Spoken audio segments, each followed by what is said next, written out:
নমস্কার বন্ধুরা, আজকে নতুন রেসিপি নিয়ে চলে এসেছি রেড বেল পেপার সস। পাশ থেকে আমি 4টি ক্যাপসিকাম নিয়েছি, যা আমার আগে থেকেই ওয়াশ করা ছিল। এই ক্যাপসিকামগুলো খুব উন্নত মানের ক্যাপসিকাম, যার ওয়েট প্রত্যেকটাই 150 গ্রামের ওপর। তো আমি ক্যাপসিকামকে 1/4 কাটিং করে নিলাম। এই 1/4 কাটিং করে ভেতরের যে বীজ অংশটা রয়েছে সেটাকে আমাকে পুরোপুরি ক্লিন করতে হবে, কারণ এই বীজ অংশ দিয়ে আমরা কখনো সস বানাতে পারবো না। তাই পুরোপুরি বীজ অংশটাকে আমরা ক্লিন করছি। আপনারা বাড়িতে যদি করেন, নাইফ খুব সাবধানে ইউজ করবেন। তো বীজগুলো ক্লিন আমার অলরেডি কমপ্লিটের পথে। তো এখন আমার 2টি প্লেটের মধ্যে আমি সাজিয়ে নিয়েছি এবং সেখানে পরিমাণ মতন আমি গার্লিক দিয়েছি।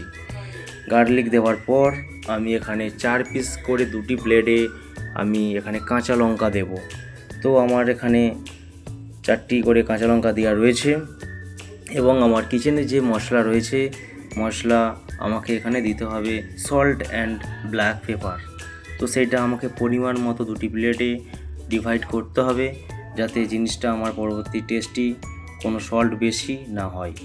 তো সল্ট অলরেডি দিচ্ছি এবং আমি 2টো প্লেটই পরিমাণ মতো সল্ট দিলাম এবং ব্ল্যাক পেপার, যা আমরা কালো মরিচ বলে থাকি, সেটি আমি অলরেডি 2টি প্লেটে পরিমাণ মতন আমি দিলাম। এবং আমাকে অলিভ অয়েল আমি 2টি প্লেটে ঢালছি 25 গ্রাম করে, কারণ আমাকে এই অংশগুলো যাতে ক্যাপসিকামের উপরে জ্বলে না যায়, যার জন্য আমি অলিভ অয়েল ব্যবহার করছি, যাতে গ্রিলারে ঢোকালে অলিভ অয়েল থাকলে আমার ওপরের অংশগুলো জ্বলবে না। তো আপনারা অল্প করে বাড়িতে নর্মাল সাদা তেলও ইউজ করতে পারেন। তো গ্রিলারে অলরেডি আমি দিয়েছি, ভেতরে একটি এবং নিচে একটি দিয়েছি এবং আমি বন্ধ করলাম। গ্রিলার টেম্পারেচার কন্ট্রোল করলাম 250 সেলসিয়াস করে আমাকে টেম্পারেচার রাখতে হবে। 7 থেকে 8 মিনিট রাখার পর আমি অলরেডি বার করছি।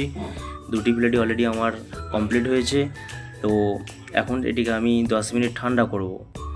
ঠান্ডা করার পর আমি এই ক্যাপসিকামের ওপরের যে অংশগুলো রয়েছে আমাকে সেইটা পুরোপুরি ওপর থেকে বার করে দিতে হবে। তো কমপ্লিট করেছি, দিয়ে আমাকে এটা এখন মিক্সি করব।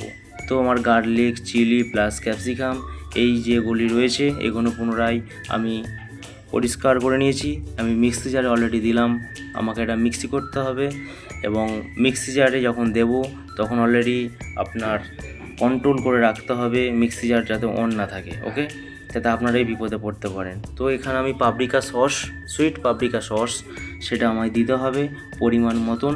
তো আমি সুইট পাপরিকা সস অলরেডি আমি দিচ্ছি, আপনারা দেখছেন, এবং পরিমাণ মতো অলরেডি আমি সল্ট দিয়েছি এর মধ্যে।